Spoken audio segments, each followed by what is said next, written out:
Aminado si Interior Secretary John Vic Remulla, hindi sila nagkasundo ni Police General Nicolas Torre III sa isyu ng Rigodon sa PNP. Pero ayon kay Remulla, wala silang hidwaan at mataas pa rin ang respeto niya kay Torre. Saksi, si Mariz Umali, exclusive. Sa isang pagtitipon sa Makati, eksklusibong nakausap ng GMA Integrated News si DILG Secretary John Vic Remulla matapos ang pagsibak kay dating PNP Chief Police General Nicolas Torre III. Kung kahapon sabi ni Remulla, wala siyang naging papel sa pagkakasibak ni Torre, pag-amin ngayon ni Remulla, tinanong siya ng Pangulo kung ano ang rekomendasyon niya ukol dito. Inamin din ni Remulla, di sila nagkasundo ni Torre sa rigodon ng mga opisyal sa PNP. Matatandaan nitong August 6 lang ay ni-reassign ni General Torre ang 13 senior police official kabilang ang number 2 senior official na si Lieutenant General Jose Melencio Nartates Jr. Hindi ito inaprubahan ng NAPOLCOM na pinamumunuan ni Remulla bilang ex-officio chairperson nito. Pero ipinatupad pa rin ito ni General Torre sa kabila ng utos ng NAPOLCOM. This is a difference of opinion. Presidente at ni General Torre? It's actually me first. Okay. It was me first. And then it was difference between me and the general, and he refused. He insisted that his system be followed. But again, as I said yesterday, we're a nation of laws and not of men. So it cannot be one person who dominates everything. So in the end, there was no rancor naman.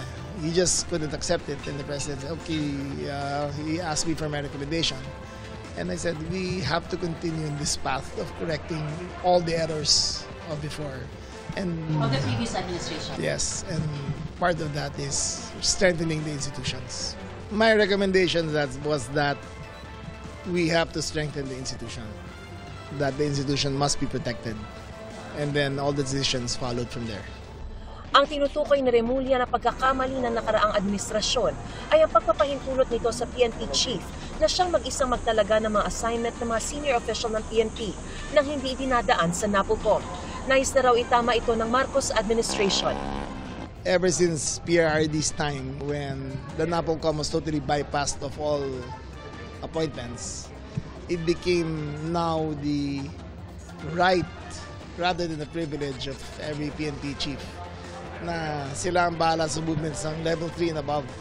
And the president really wanted to restore that to institutionalize it back to how the law was intended. General Torre and the president, General Torre didn't see it necessary. So the president chose the institution over the president.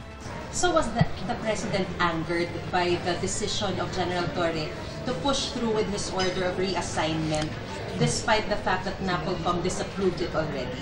Well, he was quizzical about it. And in their conversations, a lot of explanations were made. And that's safe to say that's the differences of opinions were there. Sa kabila nito, tiniyak ni Secretary Remulla na walang personal na hidwaan sa pagitan nila ni Torre at nananatili raw ang respeto nila ng Pangulo sa kanya. General Torre, I still deeply respect you. I hold you in my highest admiration. I think that in the 85 days that we spent together as SILG and PNP chief, we were very productive, and I still hope that you join us in government and help us in our crusade in making a better Philippines.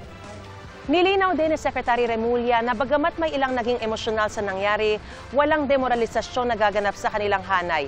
Pinaalalahanan lang daw silang patuloy na gampanan ang tungkulin at bukod sa wala naman daw madedemote sa pwesto at walang mapaparusahan sa mga nagpapahayag ng kanilang saloobin, ay nananatili pa rin daw profesional ang pambansang pulisya. Para sa GMA Integrated News, Mariz Umali ang inyong saksi.